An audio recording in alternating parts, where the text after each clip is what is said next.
Hello दोस्तों, आपका स्वागत है हमारे यूट्यूब चैनल पर। तो आज हम लोग पढ़ने वाले हैं कि सिद्ध कीजिए कि √5 एक अपरिमेय संख्या है। हम लोग यही सीखेंगे कि √5 एक अपरिमेय संख्या है सिद्ध करना। तो चलिए हम लोग देखते हैं कि इसे कैसे सिद्ध किया जाता है। तो आपको देखिए, जब दिया रहेगा कि √5 एक अपरिमेय संख्या है तो आपको क्या करना होगा। पहले यहाँ पर तो हल तो हम लोग लिखते ही हैं। हल लिखने के बाद आपको देखिए इसके विपरीत मानना है। देखिए √5 एक अपरिमेय संख्या दिया हुआ है तो आपको मानना है कि यह एक परिमेय संख्या है। माना √5 एक परिमेय संख्या है। आपको यही मानना है, √5 एक परिमेय संख्या है। उसके बाद आपको √5 के जो देखिए पहला स्टेप में आपको इसके विपरीत मान लेना है और दूसरा स्टेप में √5 को आपको p/q के बराबर मानना है दूसरा स्टेप में। तीसरा स्टेप में आपको क्या करना है, जो p/q है इसे आपको सअभाज्य संख्या मानना है, जहां p और q सअभाज्य संख्या हैं। p और q सअभाज्य संख्या आपको मानना है। तीसरा स्टेप में देखिए सअभाज्य संख्या का मतलब क्या होता है आपको समझा देते हैं। यहाँ पर तो हम p और q को सअभाज्य संख्या लिख दिए हैं। तो आप लोग सोचते होंगे कि सअभाज्य संख्या का मतलब क्या होगा। तो देखिए यहाँ पर सअभाज्य संख्या p और q को माने हैं। तो सअभाज्य संख्या हम लोग उसे ही कहते हैं। देखिए जैसे कि अभाज्य संख्या किसे कहते हैं, जो एक से और खुद से कटता है उसे हम लोग क्या कहते हैं, सअभाज्य संख्या कहते हैं। तो देखिए यह खुद से और एक से कटेगा p और q, इसलिए हम लोग इसे सअभाज्य संख्या माने हैं। जैसे कि सअभाज्य संख्या दो सअभाज्य संख्या है, 3 भी सअभाज्य संख्या है क्योंकि 2 भी 2 से कटेगा और 1 से कटेगा, 3 भी 3 से कटेगा और 1 से कटेगा। तो अगर हम लोग इसका HCF निकालेंगे तो कितना आएगा, 1 आएगा। इन दोनों का HCF कितना आएगा, 1 आएगा। तो इसका कहने का मतलब यही है कि जो p और q है वह सअभाज्य संख्या, मतलब कि यह खुद से ही कटेगा, p और q, और किसी दूसरे संख्या से नहीं कटेगा। तो चलिए आपको तीसरा स्टेप में ये मान लेना है। चौथा स्टेप में आपको क्या करना है, देखिए इधर q गुणा बाटा में है, इस साइड आएगा तो गुणा में हो जाएगा, उस साइड बाटा में इस साइड आएगा तो क्या हो जाएगा, गुणा में हो जाएगा। चौथा स्टेप में आपको पांचवा स्टेप में क्या करना है, दोनों तरफ वर्ग करने पर, दोनों तरफ वर्ग करेंगे हम लोग पांचवा स्टेप में। तो दोनों तरफ वर्ग कर देंगे, 5 और q के स्क्वायर हो जाएगा, 5 और q का स्क्वायर हो जाएगा। इधर भी वर्ग करेंगे तो p² हो जाएगा।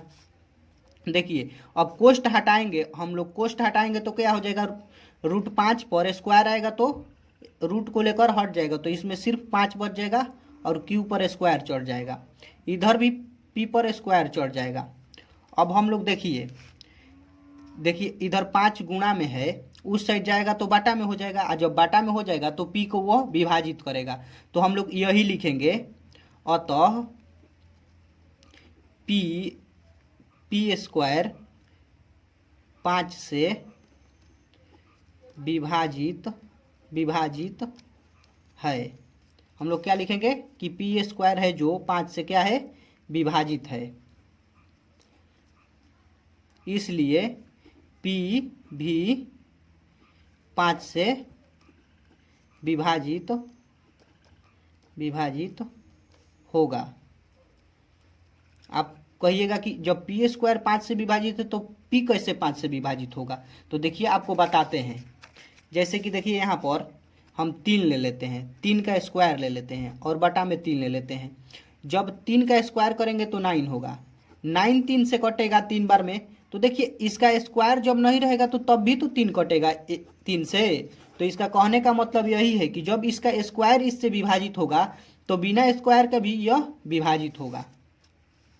तो चलिए आपको ये लिख लेना है। उसके बाद देखिए आपको क्या करना है, जो यहाँ पर दिया हुआ है 5 और q, इसे इसे आपको यहाँ पर मानना होगा कि P बराबर 5R, आपको ये मानना ही पड़ता है। जो यहाँ पर दिया रहता है उसे आपको मानना ही पड़ता है। इसे समीकरण 1 मान लीजिएगा, तो इसे आपको मानना ही पड़ता है। जो इधर P दिया हुआ है और उसके बराबर में 5 है, इसे आपको मानना होगा कि P बराबर 5R। उसके बाद आपको क्या करना है, दोनों तरफ वर्ग करना है, फिर दोनों तरफ वर्ग करना है, दोनों तरफ वर्ग करने पर दोनों तरफ वर्ग कीजिएगा। फिर तो दोनों तरफ वर्ग कीजिएगा तो इधर भी हो जाएगा P का स्क्वायर बराबर 5R का स्क्वायर हो जाएगा। तो कोष्ट हटेगा तो P पर स्क्वायर चढ़ जाएगा। देखिए पेज थोड़ा कम हो चुका है, अब दूसरा पेज ले लेते हैं, उस पेज पर हल करते हैं। देखिए यहाँ पर हल करते हैं। देखिए इस पेज पर हल करेंगे। जो P स्क्वायर है, कोष्ट हटेगा तो P इस पर चढ़ जाएगा, P पर स्क्वायर आ जाएगा, सॉरी P पर स्क्वायर आ जाएगा, P पर स्क्वायर आ जाएगा, और इधर से कोष्ट हटेगा तो 5 पर स्क्वायर आ जाएगा, तो ये हो जाएगा 25, और R पर भी स्क्वायर आ जाएगा। अब देखिए समीकरण इसे हम लोग 2 मानेंगे। आप देखिए समीकरण इसे हम लोग क्या मानेंगे, 2 मानेंगे। और यहाँ पर देखिए समीकरण 1 हम लोग इसे माने हैं, और P बराबर क्या दिया हुआ है, 5Q स्क्वायर। तो यहाँ पर हम लोग P का मान रख देंगे, यहाँ पर क्या करेंगे, P का मान रखेंगे। तो लिखेंगे समीकरण 1 तथा 2 से, समीकरण 1 तथा 2 से लिखेंगे। तो समीकरण 1 में क्या दिया हुआ है, देखिए समीकरण 1 में जो दिया हुआ है आपके सामने है। यहाँ पर थोड़ा सीधा कर लेते हैं। समीकरण 1 में देखिए यही दिया हुआ है, तो हम लोग P के स्थान पर लिख लेंगे। और इसमें यहाँ पर देखिए दिया हुआ है 5R स्क्वायर। तो देखिए ये 5 से 5 बार में कट जाएगा 25, 5 बार में 5R स्क्वायर अब बच जाएगा। तो अब देखिए इधर यह गुणा में, इस साइड आएगा तो बाटा में हो जाएगा। तो मतलब कि Q स्क्वायर 5 से विभाजित होगा। तो हम लोग लिखेंगे यही कि अतः Q स्क्वायर 5 से विभाजित है, 5 से विभाजित है, इसलिए Q भी 5 से विभाजित होगा, 5 से विभाजित होगा।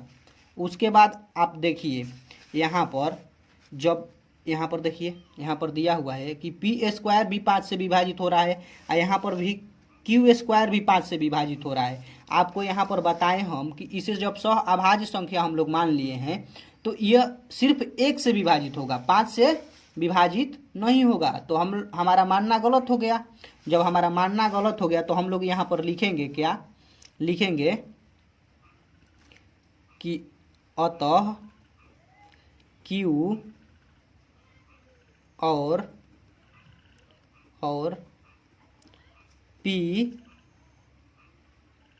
5 से विभाजित है। इसलिए आपको लिखना होगा, इसी तरह लिखना होगा आपको, इसलिए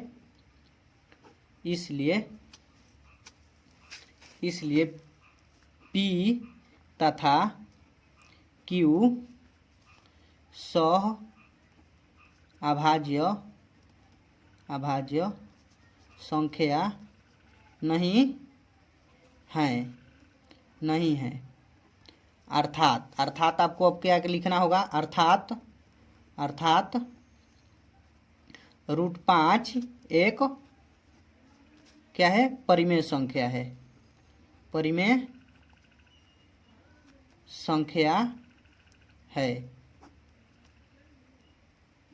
√5 एक अपरिमेय संख्या है, सॉरी अपरिमेय संख्या है, परिमेय संख्या नहीं है।